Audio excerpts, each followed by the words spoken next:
joining us, Mr. Norquist. It's an honor to have you on the Real News. You're arguably the most outspoken person fighting for real change in our tax system for the American people.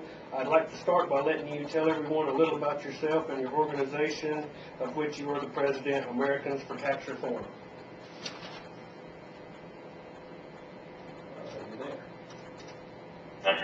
Reagan, and our goal was to, actually 85, and our goal was to reduce tax rates on the American people. And since then, we've also created the Taxpayer Protection Pledge, which is a commitment we ask all elected officials, all candidates to sign, that they will oppose and vote against any and all tax increases.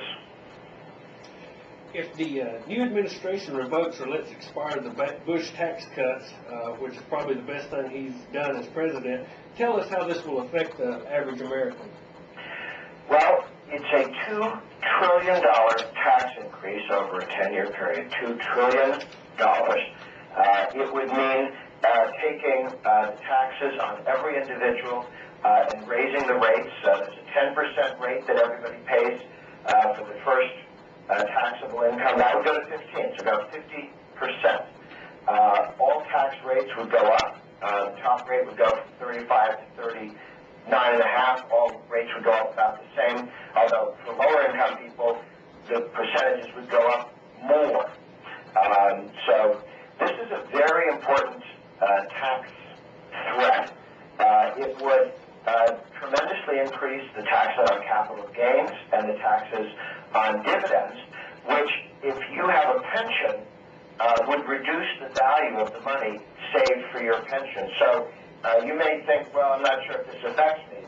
If you have a pension, if you have a 401k, this will do tremendous damage to you. The tax increase that the Democrats want to allow to happen. Balancing the budget without raising taxes would require extreme fiscal restraint by the Congress. Do you think there is any chance that they will change their spend-happy ways and be able to do this? I hope they will, and obviously Americans for Tax Reform, we're working very hard to make this happen. I just put out a book entitled Leave Us Alone, which is walks through not only the struggle between people who want to be left alone and those people who want to run other people's lives through the power of the state, but it also goes through a series of reforms, getting to your question about can we restrain spending. And the answer is we can. I think one of the most important tools is something that's only happened in the last year and a half, and that is the transparency movement. 7 states now put every check that the state writes up on the web in a searchable fashion. So you could, in Texas, in Kansas, in Missouri, in South Carolina, in Minnesota, in Alaska, you can go online and look at every expenditure the state made in the last several years. At our website, ATR.org, if you hit the transparency button, it'll take you to the actual websites of those states. So I think when every expenditure by state government and local government becomes the equivalent of an earmark, meaning you can look at it, see it, know exactly what it's for and what the excuse for it is, then we'll have real spending restraint because voters will demand it. Right now, we're talking about $2 trillion tax increase. For crying out loud, the hundreds of billions and trillions of dollars that are spent by governments, that's hard to get your arms around. But am I supposed to be happy or unhappy? Is that a lot of money or a little money in a $15 trillion economy? However, I can understand if somebody's paying $5 for a pencil or $900 for a hammer or $10,000 for a toilet seat. I know that that's wrong. And so the more we make it clear, or the bridge to nowhere, the more we make it clear how the money is spent, the better off we are. This is a question that I couldn't wait to ask you. Someone donated 100 DVDs of Aaron Russo's Freedom to Fascism, and I just found it amazing to watch. Do you consider the income tax to be unconstitutional, and do you know if there is a law, or is it a voluntary tax? I'm familiar with some of the arguments that the 16th Amendment that allowed the income tax may not have been constitutionally passed. Here's the challenge. Make a list of the things the Supreme Court says are constitutional or unconstitutional that you know from your common sense is goofy, that the founders had no intention of doing that.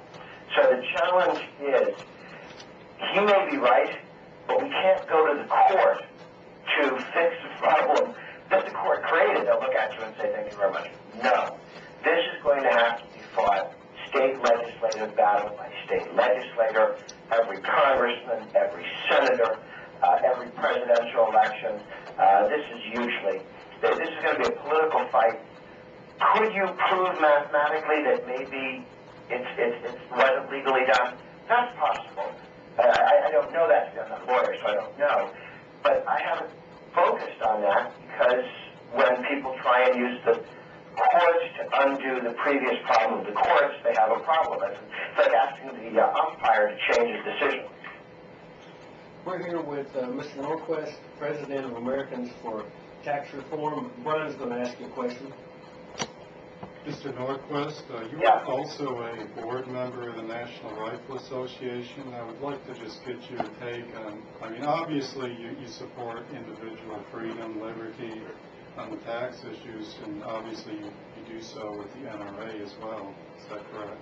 Oh, absolutely, yes. I've been on the board of the NRA for about 9 years now. And I think that the right of people to keep the money and the resources that they create and that they earn is a fundamental liberty. So is owning and maintaining guns and firearms to protect yourself and your family. These are fundamental rights, and they are connected. Societies where the government does not allow people to have guns are societies where the government gets to make all the decisions. Absolutely. What is your take on the current Supreme Court case and its significance?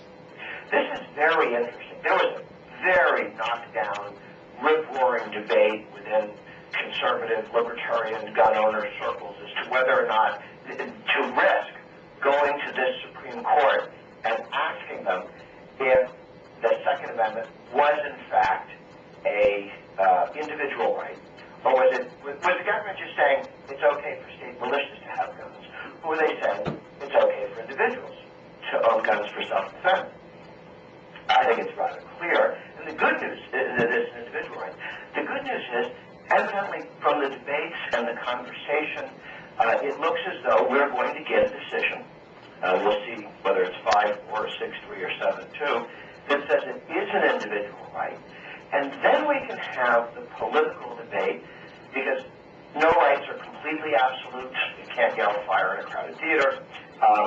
We want the Second Amendment to have the highest level of respect, like up there with the First Amendment on freedom of religion and freedom of speech. And obviously the left is going to want to say, well, it's kind of a freedom like driving a car. It's okay if the government makes you get a license. So that's a fight that's going to go on for the next 10 years.